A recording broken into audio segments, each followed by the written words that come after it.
Тамактын тузун бышты деген кезде кошкон туура. Анткени кайнабаган шорпоңуздун же башка тамактын тузу кайнагандан кийин өзгөрүшү мүмкүн.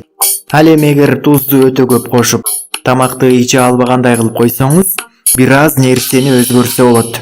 Эттен жасалган тамагыңызга туз көп кошуп алсаңыз, гарнирине тузу жок ундан жасалган азыктарды колдонуңуз. Курдакка салынган эттин тузу көп болуп кетсе, картошка салгандан кийин туз себүүнүн кереги жок. Картошканын өзү тузду сиңирип алат.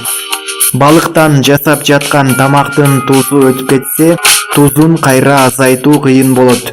Эттин тузун азайткандай, балыкка да ундан жасалган кесмелерди, тузсуз картошка пюресин, чөп-чар кошулган каймак кошуп бериңиз. Шорпого, суюк тамакка тузду көп өлчөмдө кошуп койсоңуз, кесме, картошка, күрүч кошуп азайтууга болот. Шорпого кичине ун сепсеңиз да болот, бирок көп эмес. Антпесе шорпоңуз коюланып кетет.